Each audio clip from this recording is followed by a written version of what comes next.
Hello students. तो आज वाले लेक्चर में अपन कंटिन्यू करेंगे न्यूक्लियर फिजिक्स को। लास्ट लेक्चर में मैंने आपको रेडियो एक्टिविटी के बारे में एक्सप्लेन किया था। आज वाले लेक्चर में जो रेडियो एक्टिविटी हो रही थी, रेडियो एक्टिविटी क्या था, कोई भी न्यूक्लियस अल्फा बीटा गामा इन पार्टिकल्स को लगातार इमिट कर रहा था और स्टेबल न्यूक्लियस में कन्वर्ट हो रहा था।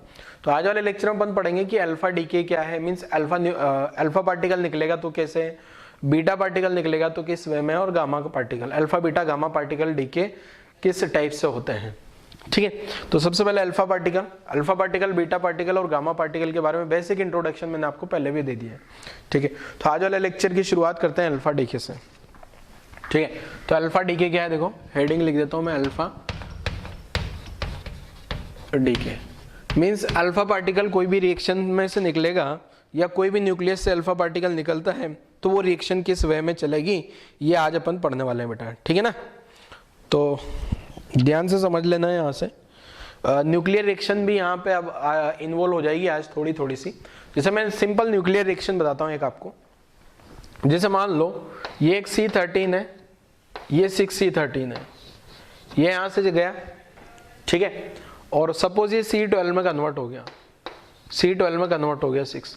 अब यहाँ पे कोई अननोन पार्टिकल निकला होगा, ठीक है, वो अननोन पार्टिकल कौन होगा, अननोन पार्टिकल क्या रहा होगा, ये अगर मुझे पहचानना है तो मैं क्या करूं, वो अननोन पार्टिकल सपोज मैंने मान लिया क्या, X।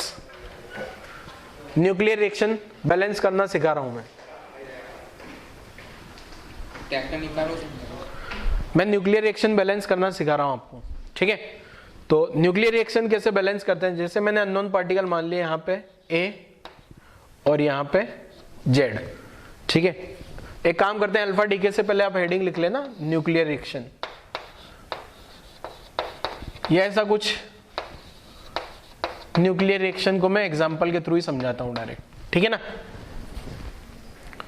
तो अब मुझे ये अननोन पार्टिकल X पता करना है कि ये अननोन पार्टिकल X क्या रहा होगा।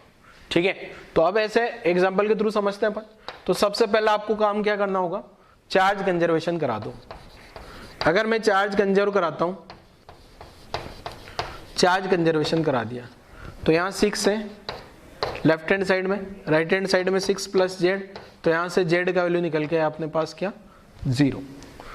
मीन्स जो भी ये X आएगा उसमें कोई भी प्रोटॉन नहीं होने वाला है। साथ में मास कंजर्वेशन कराऊंगा मैं। वैसे मुझे पता है मास डिफेक्ट होता है बट बहुत कम होता है, इसलिए अपन एटॉमिक नंबर को कंजर्व करा सकते हैं। तो 13 = 12 + A, यहां से निकल के आया A का वैल्यू 1 होगा। अब इसको पहचानो जरा, इसमें प्रोटॉन तो 0 है और न्यूट्रॉन अकेला है, मीन्स ये X जो अननोन पार्टिकल है ये न्यूट्रॉन रहा होगा। ठीक है, ये न्यूट्रॉन आ गया अपने पास। ठीक है, X जो अननोन पार्टिकल है ये कौन आ गया बेटा, न्यूट्रॉन। मीन्स ये रिएक्शन अपन ने बैलेंस कर दी। ठीक है, क्लियर है। तो यहां तक की कहानी आपको समझ आ गई होगी। तो ये इस टाइप से न्यूक्लियर रिएक्शन होता है। चलो अब यहां अपन आ जाते हैं अपन अल्फा डीके पे। ये न्यूक्लियर रिएक्शन लिखना है तो लिख लीजिएगा, नहीं लिखोगे तो भी चलेगा। तो अल्फा डीके वाली कहानी शुरू करते हैं। अल्फा डीके क्या है, देखो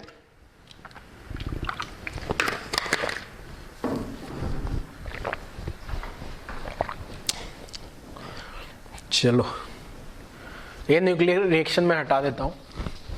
अब आ जाते हैं अपन अल्फा डीके पे। अल्फा डीके का मतलब कोई भी रिएक्शन में से अल्फा पार्टिकल निकल रहा हो। तो रिएक्शन तो मैंने आपको बैलेंस करना सिखा दी। तो अल्फा डीके में क्या होता है बेटा, जैसे मान लो कोई भी न्यूक्लियस है X, ये X न्यूक्लियस है, यहाँ पे A लिखा हुआ है, यहाँ पे Z लिखा हुआ है, ये कन्वर्ट हो रहा है। मान लो इसमें से एक अल्फा निकाल लेना है।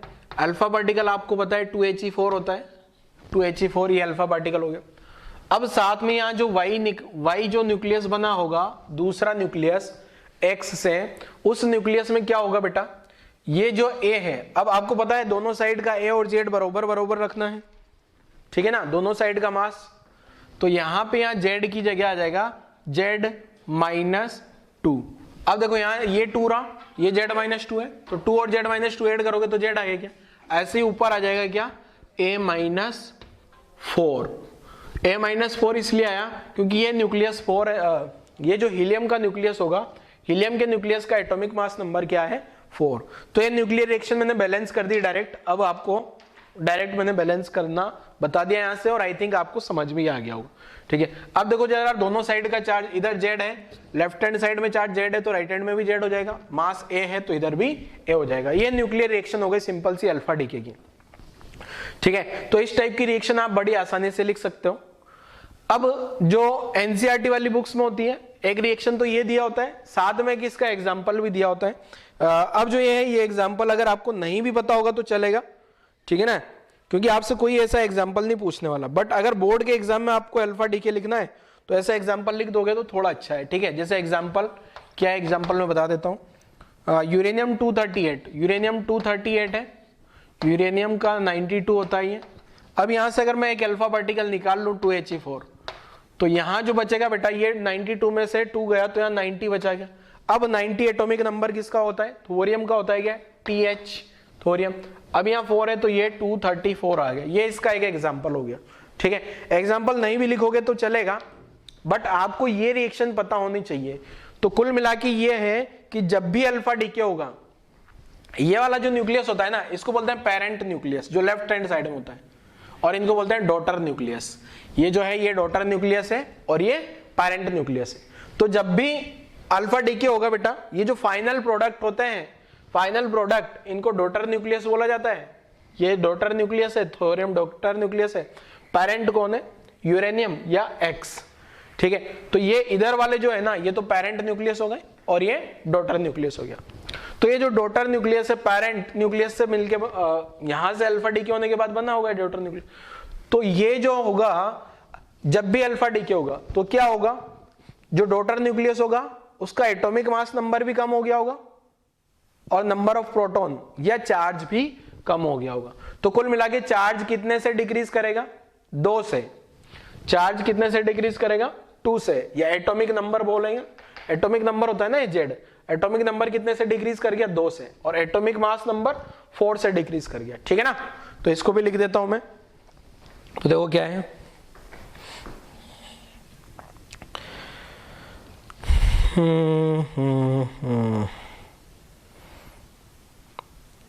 ये जो है यहां पे जो x है, x A Z is the parent nucleus, इसको पेरेंट न्यूक्लियस बोला जाता है।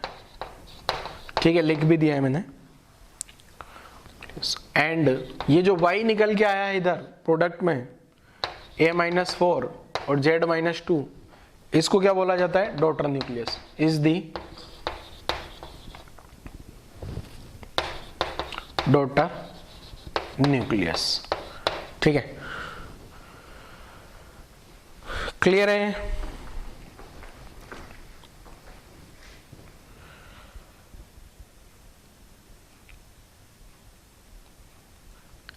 अब ये कितना कितना डिक्रीज हुआ ये मैं नहीं लिख रहा। ठीक है, पेरेंट से डॉटर में आने पे एटॉमिक नंबर 2 से डिक्रीज हो गया, एटॉमिक मास नंबर 4 से डिक्रीज हो गया। ठीक है, ये रिएक्शन चलेगी। अब यहाँ पे साथ में क्या होता है बेटा, जब भी ये रिएक्शन होगी तो साथ में कुछ एनर्जी रिलीज होती है, साथ में कुछ एनर्जी रिलीज होगी, उसको Q से डिनोट करते हैं। ये इक्वेशन होगी ना, ये जब भी इक्वेशन होगी तो यहाँ साथ में कुछ न कुछ एनर्जी रिलीज होगी।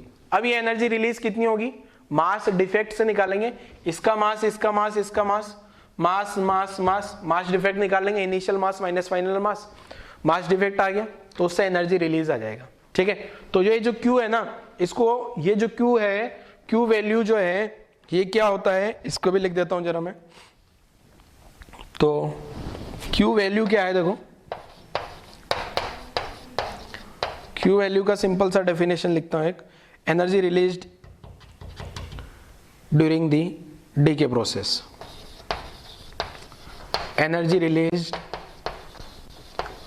इन द डीके प्रोसेस। ठीक है, या फिर इसका एक डेफिनेशन और लिख सकता हूं मैं, एक डेफिनेशन और क्या है, ये डेल्टा MC स्क्वायर से क्या लिख सकता हूं,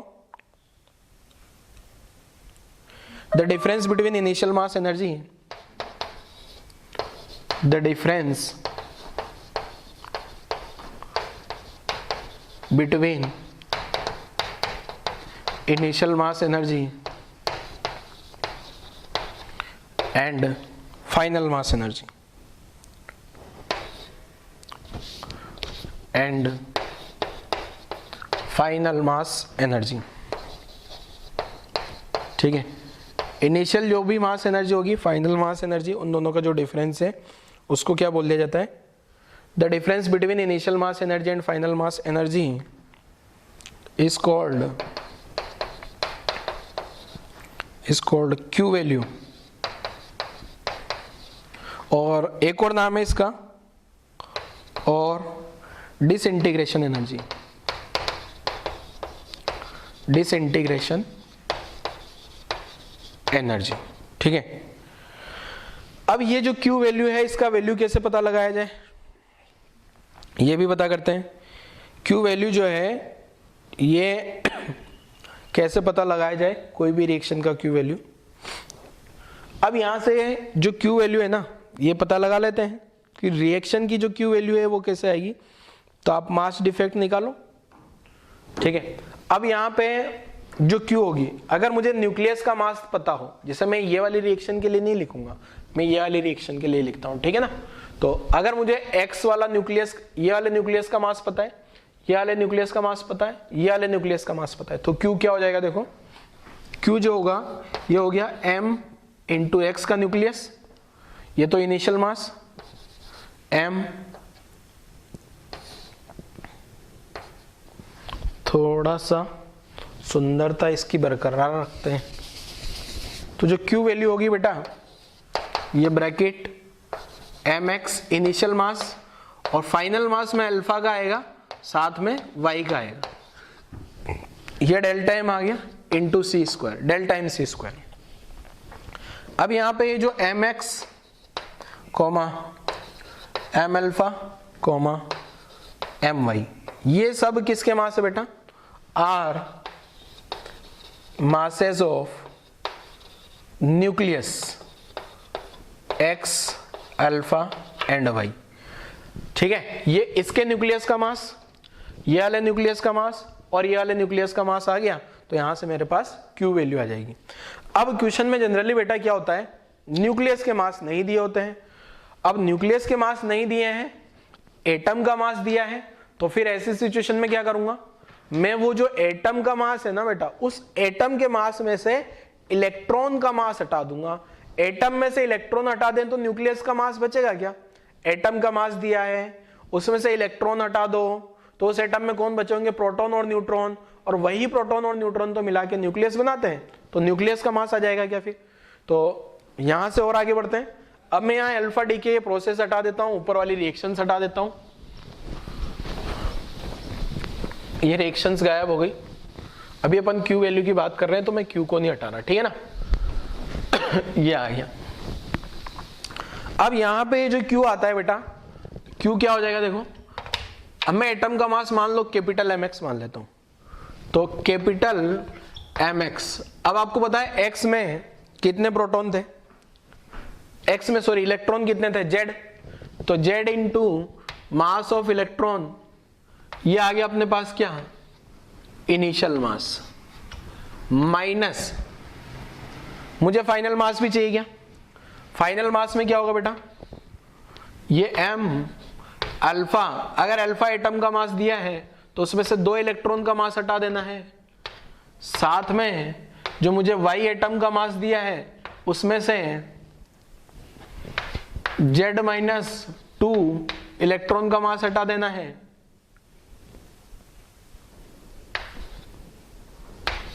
ठीक है,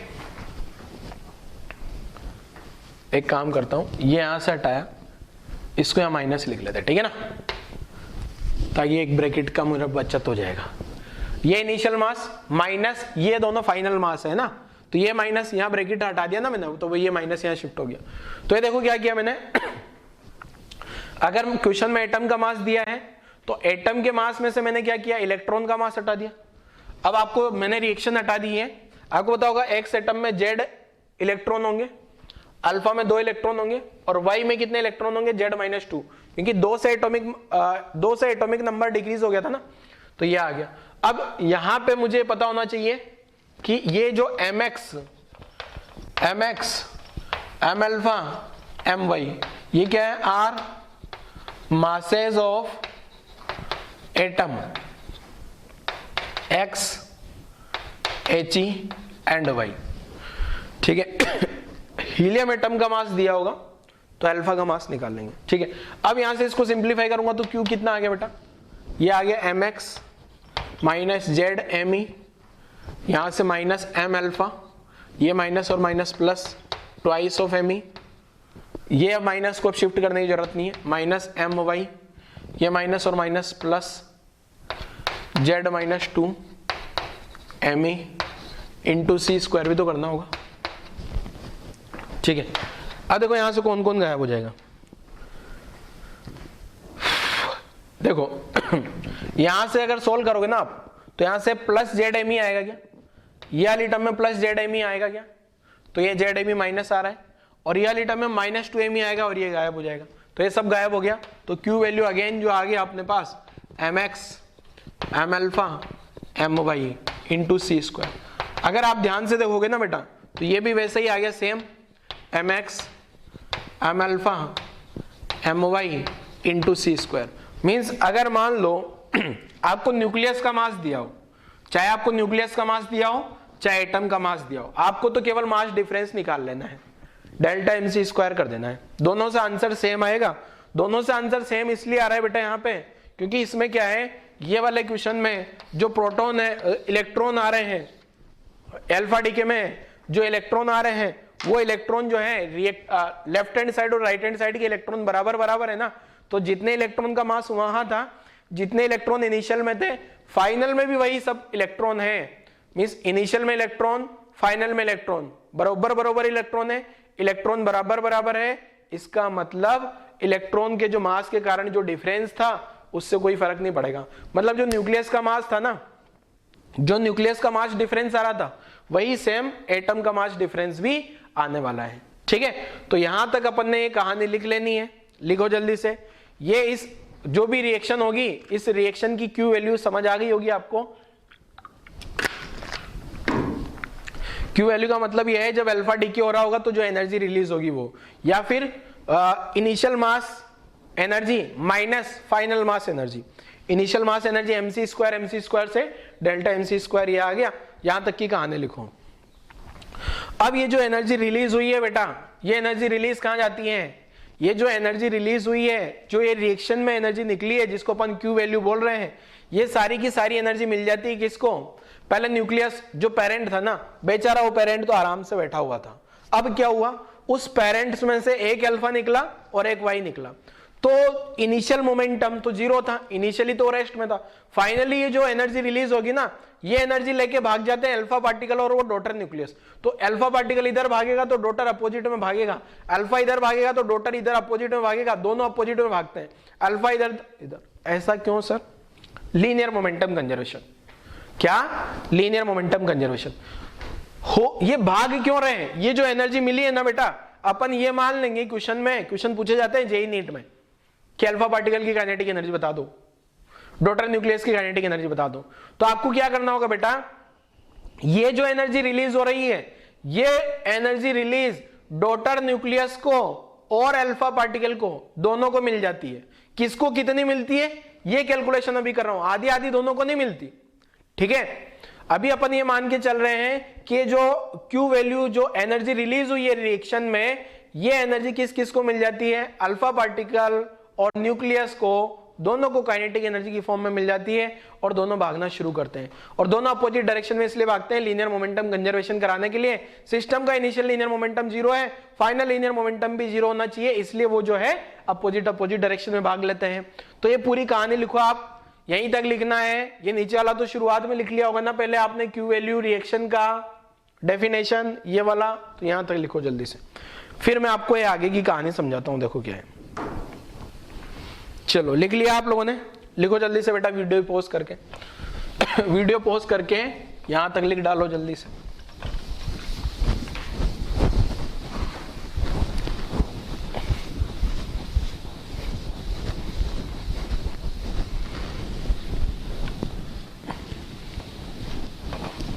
चलो गायब।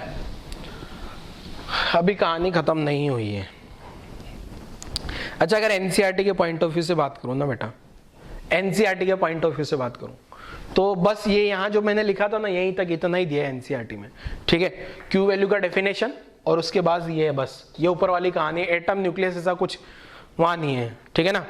तो एनसीईआरटी में अगर आपको बोर्ड में क्वेश्चन आता है अल्फा डीके का, तो कितना सा लिखना है बस, और क्वेश्चन भी 1 या 2 मार्क का ही आएगा। ठीक है, 1 मार्क का। तो सबसे पहले तो रिएक्शन लिख देनी है, रिएक्शन लिख देनी है। अगर रिएक्शन का एग्जाम्पल जो मैंने लिखा है अल्फा डीके का वो याद रहता है तो बहुत बढ़िया, नहीं याद रहता है तो कोई जरूरी नहीं है, एक्स को वाई में कन्वर्ट करा दो, उसके बाद डॉटर न्यूक्लियस पेरेंट न्यूक्लियस लिख दो। उसके बाद एक लाइन ऐसा जरूर लिख देना कि जब डॉटर न्यूक्लियस आता है पेरेंट से तो जेड में 2 की कमी होगी और ए में 4 की कमी होगी। ठीक है, ऐसा एनसीईआरटी में लिखा है, आप पढ़ना एक बार। उसके बाद आपको क्यू वैल्यू का डेफिनेशन और लास्ट का वो इक्वेशन, ये पूरा जो एटम वाला है ना वो नहीं लिखना। और अभी जो कहानी लिख रहा हूँ वो सब कुछ नहीं लिखनी, मीन्स अल्फा डीके खत्म हो जाता है यहीं पे, जो मैंने पहली स्लाइड आई थी बस अल्फा डीके में वही लिखना है। ठीक है, चलो आगे बढ़ते हैं। अब मैंने आपको बोला कि यहाँ जो एनर्जी रिलीज हो रही है बेटा, जो एनर्जी रिलीज है यही एनर्जी कहाँ मिलती है, काइनेटिक एनर्जी। किस किस को, प्रोडक्ट को। प्रोडक्ट में कौन कौन है, अल्फा पार्टिकल और डॉटर न्यूक्लियस। तो energy released in reaction, energy released in nuclear reaction, या सिंपल क्यू वैल्यू बोल दूं ब्रैकेट में, simple Q value is available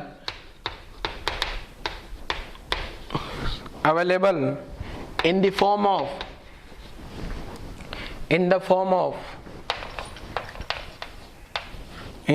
of increase in kinetic energy of product। अगर मान लो प्रोडक्ट की शुरुआत मीन्स अगर वो इनिशियल में क्या बोलते हैं, रिएक्टेंट अगर रेस्ट में नहीं होता ना तो इंक्रीज इन काइनेटिक एनर्जी लिख दिया मैंने, इंक्रीज इन काइनेटिक एनर्जी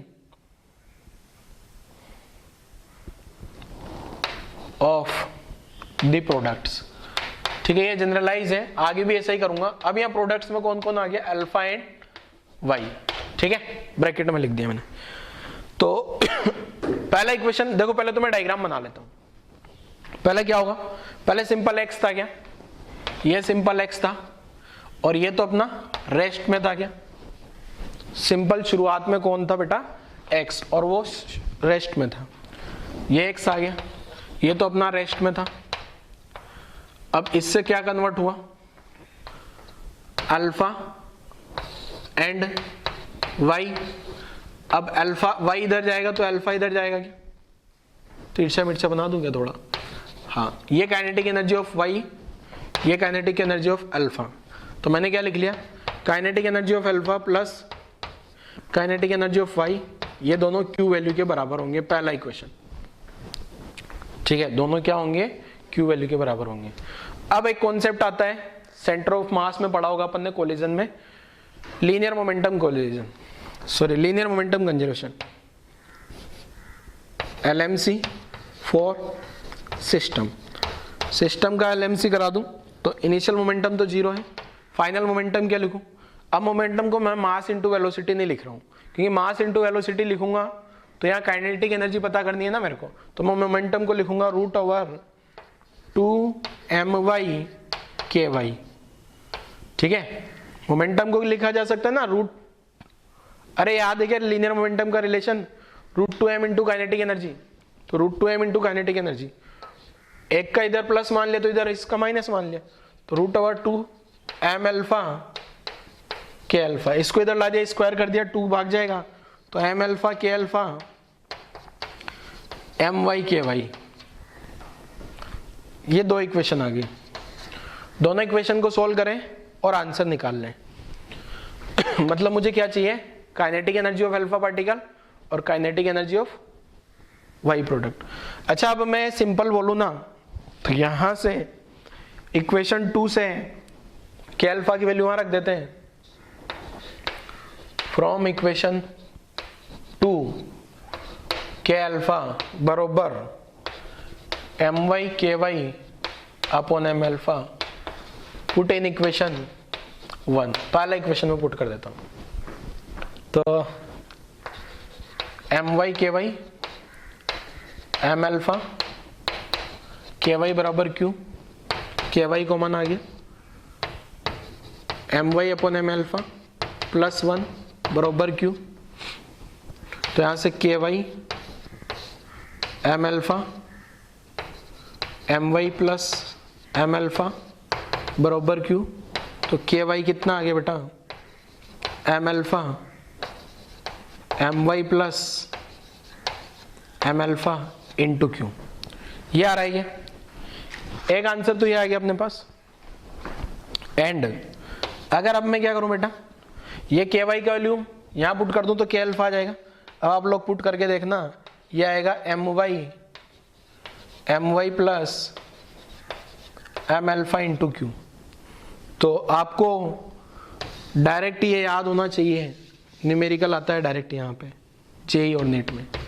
या फिर मैं डायरेक्ट बोलूं बेटा तो आप ऐसा समझ सकते हो कि जो काइनेटिक एनर्जी है ये मास के इनवर्स रेशियो में डिवाइड हो रही है। यहाँ से भी समझ सकते हो काइनेटिक एनर्जी क्या, जो काइनेटिक एनर्जी है divides inverse ratio of mass, means जो ऑब्वियसली पता भी है अगर 100 जूल एनर्जी रिलीज हुई है तो जो पतलू होगा वो ज्यादा एनर्जी लेके भागेगा, मोटू होगा वो धीरे धीरे भागेगा। ठीक है, मोटा वाला प्रोडक्ट तो धीरे धीरे भागेगा और जो पतलू होगा वो तेजी से भागेगा। इनवर्स रेशियो में डिवाइड हो रही काइनेटिक एनर्जी मास के, यहाँ से भी डिवाइड, यहाँ से भी पता लग रहा होगा आपको, यहाँ से के अल्फा यहाँ से पता लग रहा है ना, एम इंटू के बराबर कॉन्स्टेंट आया क्या, तो kinetic energy proportional to 1 by mass आया क्या। ठीक है, यहाँ से भी पता लग रहा है ना ये तो, ठीक है क्लियर है। तो जो मोटा होगा उसके पास एनर्जी कम रही होगी। अब यहां से रिएक्शन को यहां तक लिखो पहले आप,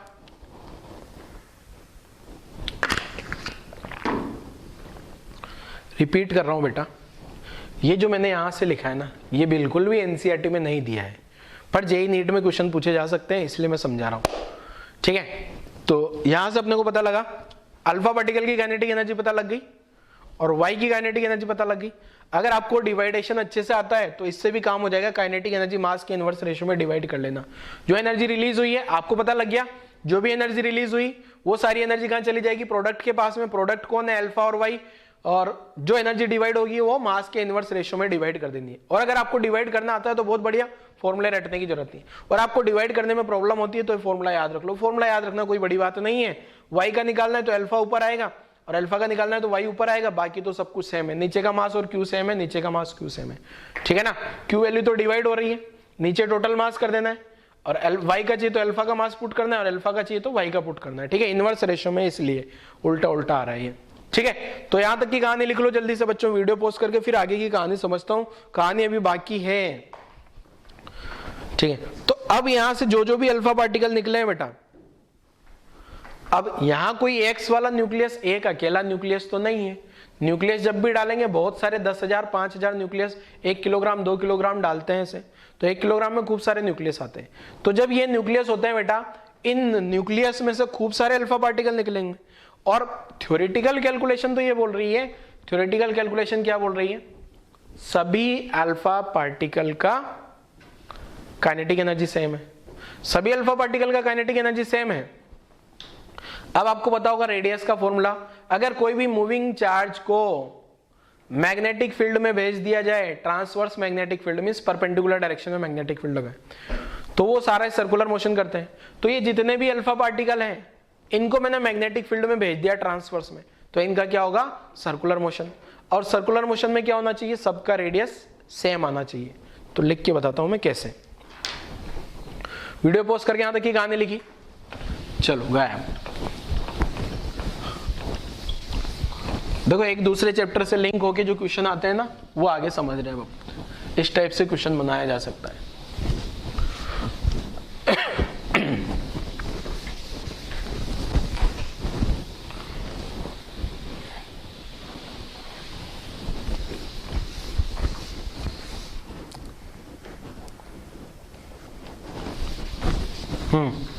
आगे क्या है देखो, मैं बोल रहा हूं कि यहां से जो अल्फा पार्टिकल होंगे सबकी काइनेटिक एनर्जी सेम है, तो सबकी जो रेडियस आनी चाहिए वो क्या आनी चाहिए, सेम। ठीक है, तो मैं लिखता हूं from the above calculation, from the above calculation we can see that all the alpha particles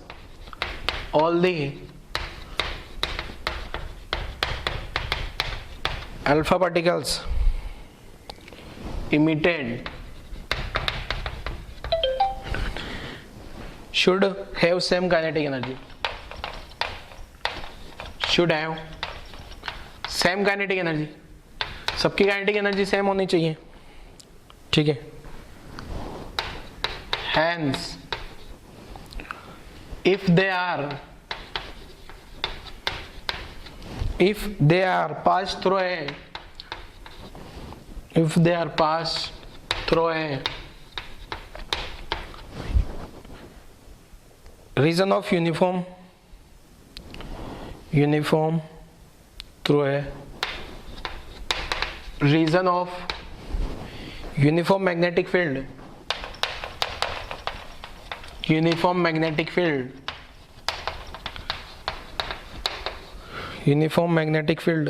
having direction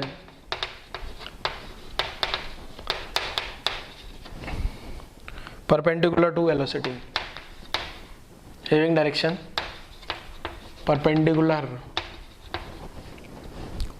to velocity. ठीक है, वेलोसिटी के परपेंडिकुलर डायरेक्शन होना चाहिए। दे शुड मूव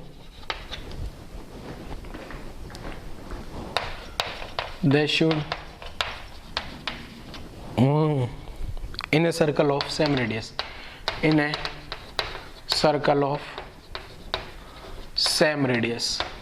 ठीक है, सबका रेडियस क्या आना चाहिए, सेम आना चाहिए। और कितना आना चाहिए ये आपको पता भी होगा, रेडियस का फॉर्मूला mv/qb होता है। अब यहाँ पे जो mv है ना, m को क्या लिखा जा सकता है, लीनियर मोमेंटम, तो काइनेटिक एनर्जी क्या आ जाएगी, 2m alpha k alpha upon charge की जगह 2e लिख दिया, b लिख दिया। ये इस टाइप से होना चाहिए। मीन्स होना क्या चाहिए, जो भी अल्फा पार्टिकल है हर एक अल्फा पार्टिकल का काइनेटिक एनर्जी सेम होना चाहिए। बट होता ऐसा नहीं है। तो क्या होता है देखो समझाता हूं। पहले तो मैं एक डायग्राम बना लेता हूं। ये डायग्राम है, ये रीजन, और इस रीजन में जो मैग्नेटिक फील्ड लगा दिया मैंने डॉट डॉट, ये डॉट डॉट लगा दिया मैंने मैग्नेटिक फील्ड, ये डॉट डॉट मैग्नेटिक फील्ड लगा दिया। ठीक है, अब यहां से अल्फा पार्टिकल को भेज देते हैं। जो भी अल्फा पार्टिकल आए वो सब सेम रेडियस में घूमे। ये अल्फा पार्टिकल आया, ठीक है। अब ये जो अल्फा पार्टिकल है किधर जाएगा बोलो जरा। डॉट का मतलब ये ना, ये बी वेक्टर है, ये बी डॉट। अल्फा पार्टिकल का वेलोसिटी नीचे है, नीचे की डायरेक्शन में इसको वेलोसिटी दिया, तो v क्रॉस बी से सर्कल का सेंटर इधर बनेगा। ये ऐसे ऐसे जाना चाहिए था, ये रेडियस में, ये ऐसा होना चाहिए, ठीक है। ये रेडियस वेलोसिटी, ये ऐसे ऐसे घूमना चाहिए। सर्कल नहीं बना बट मान लेना सर्कल है, ऐसा घूमना चाहिए था ये पार्टिकल। बट एक्सपेरिमेंटली सब कुछ अलग आया। क्यों? एक्सपेरिमेंटली क्या आया, अलग आया। नीचे वाले डॉट हटा देता हूं, जरूरत ही नहीं पड़ी, छोटा सा सर्कल बना लिया। एक्सपेरिमेंटली क्या देखा गया कि ये जो अल्फा पार्टिकल्स हैं, होना तो क्या चाहिए था, जैसे ही ट्रांसवर्स मैग्नेटिक फील्ड लगाया, ट्रांसवर्स मैग्नेटिक फील्ड में इन अल्फा पार्टिकल को भेज रहे हैं, तो ये एक सर्कल में घूमने चाहिए थे। बट ये एक सर्कल में तो घूम रहे हैं, बट उनका रेडियस अलग अलग है। कोई जैसे थ्योरेटिकली तो ये होना चाहिए था कि सबका रेडियस अगर एक पार्टिकल का 10 सेंटीमीटर तो हर एक पार्टिकल का 10 सेंटीमीटर होना चाहिए। बट ऐसा नहीं है, एक पार्टिकल का 10 आया, एक का 8 आया, एक का 6 आया, एक का 4 आया, एक का 2 आया। मतलब अलग अलग रेडियस आई पार्टिकल्स की। मतलब बहुत सारे पार्टिकल ऐसे हैं जो 8 सेंटीमीटर की रेडियस में घूम रहे होंगे, और बहुत सारे ऐसे जो 6 में घूम रहे होंगे, और बहुत सारे 4 में, और बहुत सारे अल्फा पार्टिकल जो है पूरा 10 सेंटीमीटर में घूम रहे होंगे। ऐसा आया। मीन्स सारे अल्फा पार्टिकल का जो रेडियस है एक्सपेरिमेंटली ऑब्जर्व किया गया कि सबका रेडियस अलग अलग आ रहा है। फिर गड़बड़ हो गया। फिर क्या हुआ जो उसके पीछे की कहानी बताई गई, उसके पीछे ये बताया गया कि जो न्यूक्लियस बनता है डॉटर न्यूक्लियस वाई, ये न्यूक्लियस जो है ना, ये जो न्यूक्लियस बना ना, ये न्यूक्लियस एक्साइटेड स्टेट में बनता है। किसमें? एक्साइटेशन स्टेट में। कोई एक्साइटेशन स्टेट रही होगी इसकी। अब वो जो न्यूक्लियस जो है, अब वो कितना एक्साइटेड है ये नहीं पता, तो वो एक्साइटेड स्टेट में बना होगा।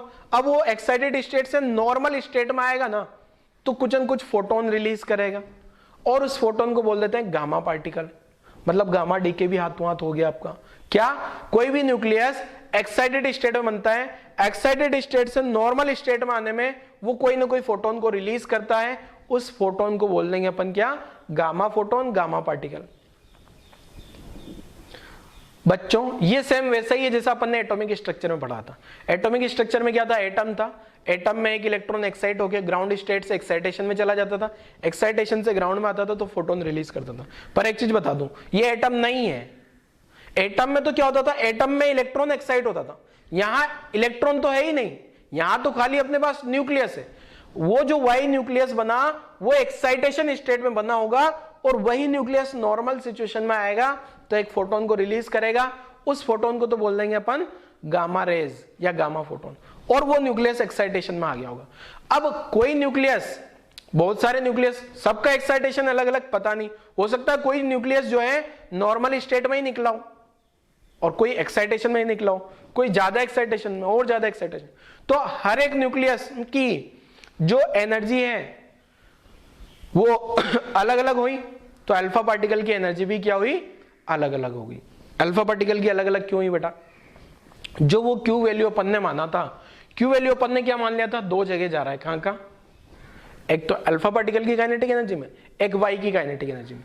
अब यहां हकीकत में जो फाइनल ऑब्जर्वेशन, एक्सपेरिमेंटली ऑब्जर्वेशन दिया गया, वो ये बताया गया कि वो जो क्यू वैल्यू निकल रही थी बेटा, वो क्यू वैल्यू तीन जगह जा रही है। अल्फा पार्टिकल की kinetic energy, daughter nucleus means Y की काइनेटिक एनर्जी, साथ में वो एक्साइटेशन वाली एनर्जी। ठीक है, एक्साइटेशन में भी कुछ न कुछ एनर्जी जा रही थी। अब वो एनर्जी एक्साइटेशन वाली हर एक रिएक्शन में अलग अलग जाएगी, तो हर एक रिएक्शन में अल्फा पार्टिकल की काइनेटिक एनर्जी भी डिफरेंट डिफरेंट होगी और रेडियस भी डिफरेंट डिफरेंट होगी। अब इसको मैं लिख देता हूं, लिखने के बाद एक बार और आपको अच्छे से समझ में आएगा, फिर से मैं एक बार और एक्सप्लेन करूंगा। ठीक है, चलो लिखना शुरू करता हूं। अब यहां से मैं एक्सपेरिमेंटल ऑब्जर्वेशन लिख रहा हूं। तो एक्सपेरिमेंटल ऑब्जर्वेशन क्या है? देखो वो थोड़ा अलग है।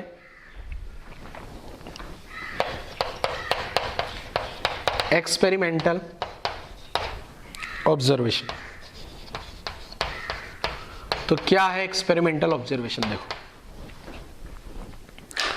Experimentally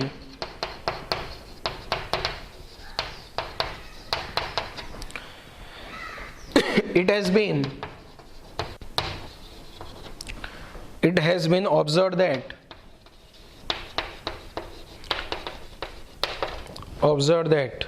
all the alpha particles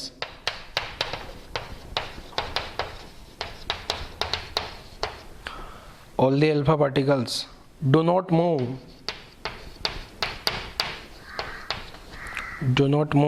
in the circle of same radius। Same radius वाले सर्कल में घूम नहीं रहे हैं, ठीक है, but they move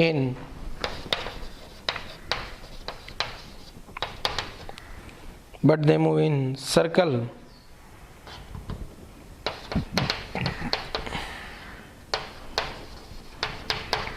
having different radius. अलग अलग रेडियस में घूम रहे हैं, ठीक है। डायग्राम भी बना के बता देता हूं किस टाइप का डायग्राम बनेगा। ये यहाँ पे जो डायग्राम बना था अपने पास में, ये dot dot dot dot dot, ये डॉट डॉट बना दिया पहले तो मैंने, और ये डॉट डॉट का मतलब क्या है? अपने पास मैग्नेटिक फील्ड है, ठीक है। अब मान लो एक अल्फा पार्टिकल को यहां से घुमाया, ये तो बेटा ऐसा घूम गया, ठीक है, और दूसरा अल्फा पार्टिकल जो है उसका रेडियस कुछ अलग आया, वो दूसरा अल्फा पार्टिकल की रेडियस, अल्फा नहीं लिख रहा हूं वहां, समझ लेना, दूसरे पार्टिकल का अल्फा रेडियस ऐसा आया, सर्कल का रेडियस। एक और बना देते हैं, एक और सब पार्टिकल बना देते हैं। एक पार्टिकल का जो रेडियस देखा गया वो और ऐसा आया, वो इस टाइप का है, ठीक है। तो हर एक पार्टिकल का रेडियस क्या आ रहा है, अलग अलग आ रहा है। इसके पीछे का लॉजिक अभी तो अपन ने ये ऑब्जर्व किया, यहाँ तो अभी तो मैंने ये लिखा क्या कि सबका रेडियस अलग अलग आ रहा है, बट ये सर्कल में मूव कर रहे हैं अभी भी। अब इसके पीछे का रीजन लिखता हूँ, पहले यहाँ तक की कहानी लिखो। इसके पीछे का रीजन मैंने अभी आपको बता ही दिया, एक्साइटेशन वाली कहानी लिख लेते हैं। पहले आप लोग यहाँ तक लिखो बच्चों, चलो आई थिंक आप लोगों ने लिख लिया होगा। वीडियो पॉज करके लिखो यहाँ तक जल्दी से, फिर आगे इसको एक्सप्लेन करते हैं कि ऐसा क्यों नहीं हो रहा है।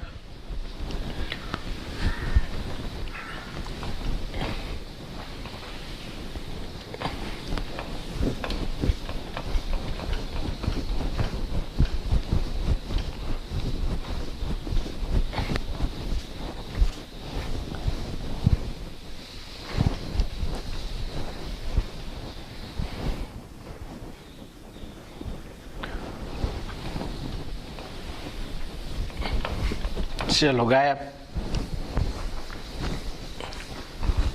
हाँ, अब ये समझते हैं कि ऐसा क्यों हुआ, मतलब ये जो सब है ना अलग अलग रेडियस में क्यों आ रहे हैं, ये समझ लेते हैं। तो लिख देता हूं जरा। इसका मतलब तो ये हुआ सबकी काइनेटिक एनर्जी डिफरेंट है। दिस शोज, ये जो मैंने डायग्राम बनाया था वो, that alpha particles have different kinetic energy,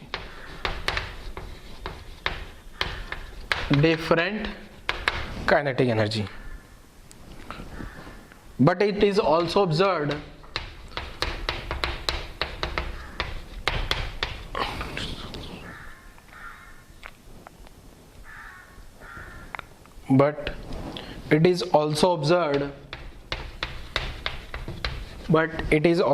that they follow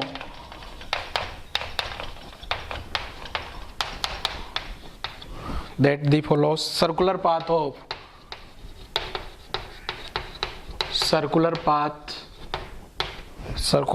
of some fixed values of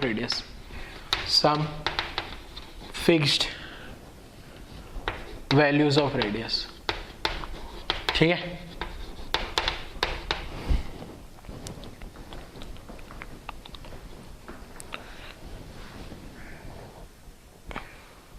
means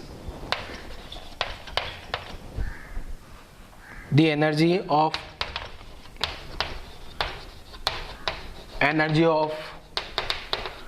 emitted alpha particles is not same तो नहीं है, ठीक है, but it is quantized का मतलब क्या होता है बता देता हूं, but it is quantized।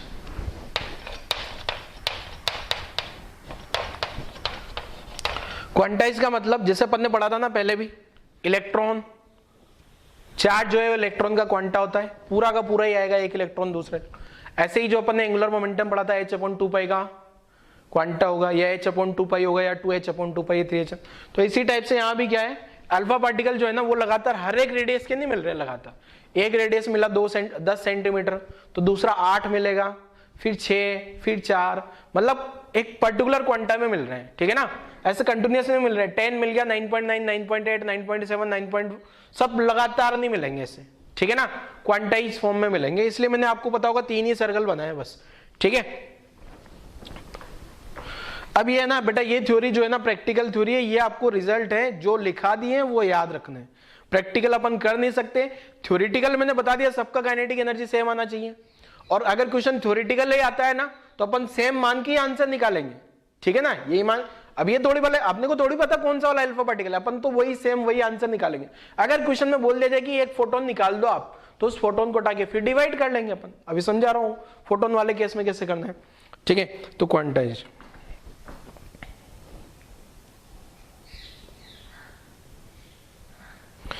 इसका मतलब रीजन जो है, the reason behind this, the reason behind this, इसके पीछे का logic is that all the daughter nucleus, all the daughter nuclei, all the daughter nuclei produced, all the daughter nucleus produced are not in their ground state, ठीक है, ground state में नहीं है, but some of the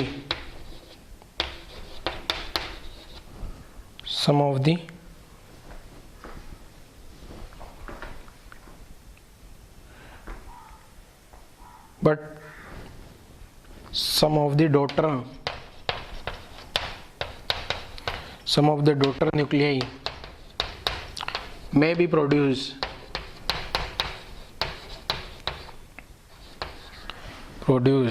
in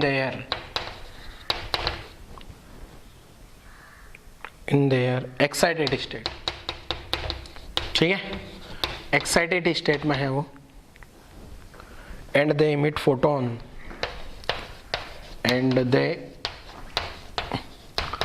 emits photon to acquire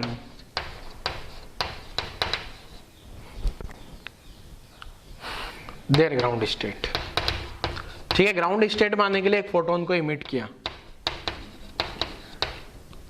अब होगा क्या, देखो यहां से कहानी समझना वापस। ये जो x कन्वर्ट हुआ था ना बेटा, x किस में कन्वर्ट हुआ था अपने पास, y में। अब ये y की जगह y स्टार बन गया, और y स्टार किसको रिप्रेजेंट कर रहा है, एक्साइटेड स्टेट को, साथ में अल्फा और साथ में q। अब यहां से जो y स्टार है ना बेटा, ये y स्टार कन्वर्ट होगा किसमें, ये y स्टार कन्वर्ट होगा y में, साथ में y स्टार जो है ये कन्वर्ट हो गया y में, और ये जो फोटोन होता है ना, ये फोटोन को अपन क्या बोल सकते हैं, गामा पार्टिकल्स, ये होता है गामा पार्टिकल। और ये एक्साइटेड स्टेट से ये जो आया होगा नॉर्मल ग्राउंड स्टेट में या नॉर्मल स्टेट में, ये किस में आया होगा, ग्राउंड स्टेट में आ गया ये y, ठीक है। ये इस टाइप से कहानी हुई है यहाँ पे, ठीक है। तो अब यहां पे जो है y और y स्टार जो है, ये y स्टार का मतलब एक्साइटेड स्टेट है, y का मतलब ग्राउंड स्टेट है, बाकी और कोई मतलब नहीं है दोनों से, ठीक है ना। तो ये जो y बना है प्रोडक्ट ये जो प्रोडक्ट बना है y स्टार एक्साइटेड में था, नॉर्मल में आएगा तो एक फोटोन रिलीज करेगा, साथ में अल्फा एंड q तो है ही सही। तो अब कुल मिला के यहाँ पे हुआ क्या, ये जो q एनर्जी q वैल्यू जा रही थी, ये q वैल्यू मैंने क्या माना था पहले, q वैल्यू मैंने क्या लिखा था, ये q वैल्यू मैंने पहले लिखा था ना, kinetic energy of alpha plus kinetic energy of y, साथ में यहाँ पे ये कुछ एनर्जी भी निकलेगी, वो जो है E लिख लिया मान लो मैंने, ये E आ गया अपने पास, ठीक है। और ये Q तो डेल्टा MC स्क्वायर से निकालना है अपने को, Q तो डेल्टा MC स्क्वायर से निकालना है, जैसे मैंने निकालना सिखाया, ठीक है ना। तो कुल मिला के हुआ क्या, ये E क्या है, एनर्जी ऑफ गामा पार्टिकल, ये जो फोटोन निकला है ना उसकी एनर्जी है, यहां से जो भी फोटोन निकलेगा, E क्या है,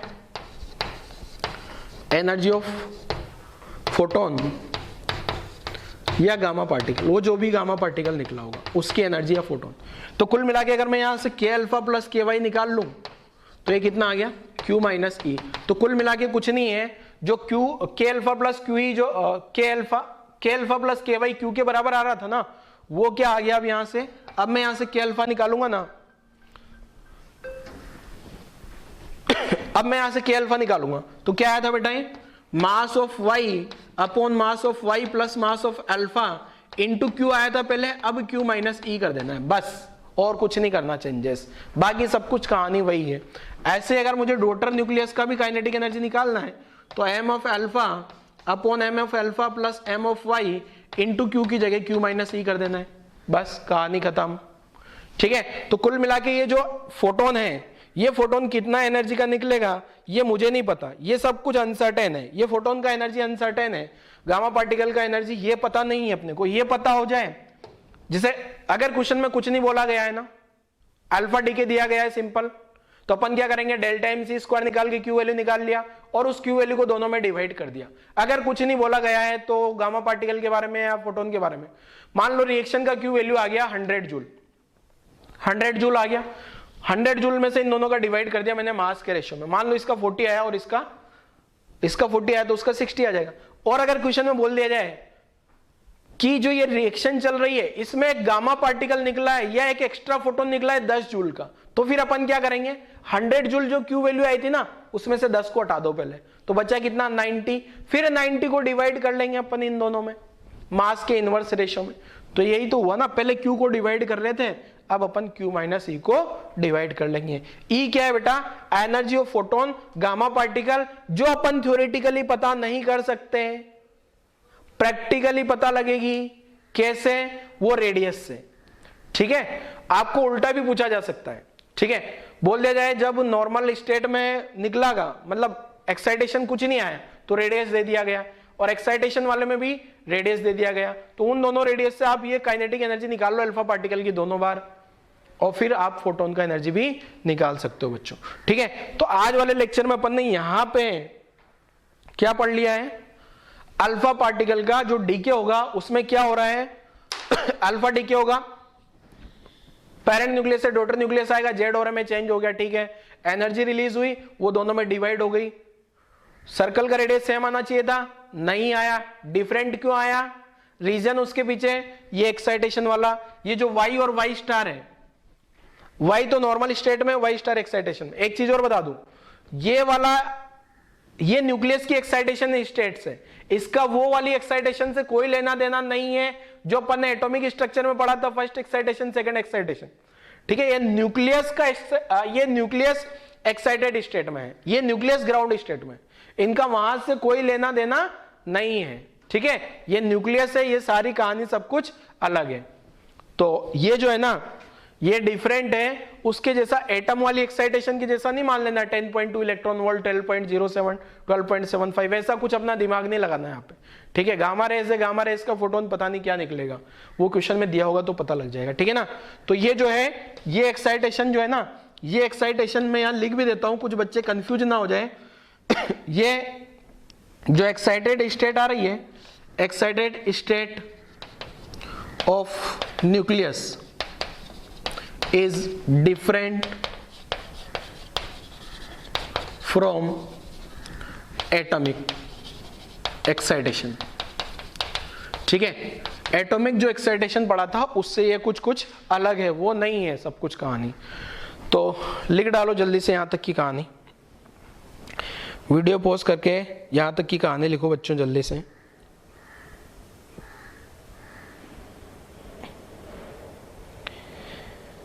वीडियो पॉज कर लीजिए और कहानी लिख डालो।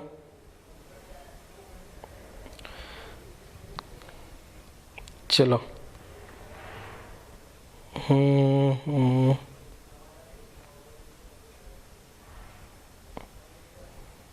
चलो लिख लिया होगा बच्चों सभी ने। तो आज वाले लेक्चर में अपन ने अल्फा डीके पढ़ा, लेक्चर को क्लोज करना पड़ेगा, टाइम हो गया ऑलमोस्ट। अगले लेक्चर में अपन ने बीटा डीके की कहानी समझेंगे। ठीक है, इसका न्यूमेरिकल मुझे नहीं लगता कुछ कराने की जरूरत है, आप लोग सब कर लोगे। ठीक है, न्यूमेरिकल आएगा डीपीपी वगैरह में तो कर लोगे, इन्फॉर्मेशन ज्यादा है, न्यूमेरिकल का कॉन्सेप्ट कुछ ही नहीं है। न्यूमेरिकल में तो यही तो लगाना है फॉर्मूला बस, और कुछ थोड़ी करना है। अगर फोटोन का एनर्जी दिया है तो फोटोन का लिख लेना, नहीं दिया है तो मत लिखना, और क्या है। ठीक है, तो आज वाले लेक्चर यहीं क्लोज करते हैं बच्चों। कल वाले लेक्चर में पढ़ेंगे अपन बीटा डीके के बारे में। ठीक है, अल्फा डीके अगर आपको बहुत अच्छे से समझ में आ गया ना तो बीटा डीके मान के चलो आधी कहानी तो खत्म हो गई, बीटा डीके 50% तो खत्म हो गया आपका, अगर अल्फा डीके आपने समझ लिया तो। ठीक है, और अल्फा डीके में भी मैं ये जो लास्ट की कहानी है ना बेटा, ये एनसीईआरटी में नहीं है। एनसीईआरटी में पहला जो बस मैंने एक बार पहले शुरुआत में बोर्ड भरा था ना, बस उतना ही है। ठीक है, आप देख लेना एक बार एनसीईआरटी में। तो आज वाला लेक्चर यहीं क्लोज करते हैं बच्चों। आज वाले लेक्चर में अपन ने अल्फा डीके खत्म कर दिया और कल वाले लेक्चर में अपन बीटा डीके पढ़ेंगे बच्चों। तो लेक्चर खत्म करते हैं। Thank you.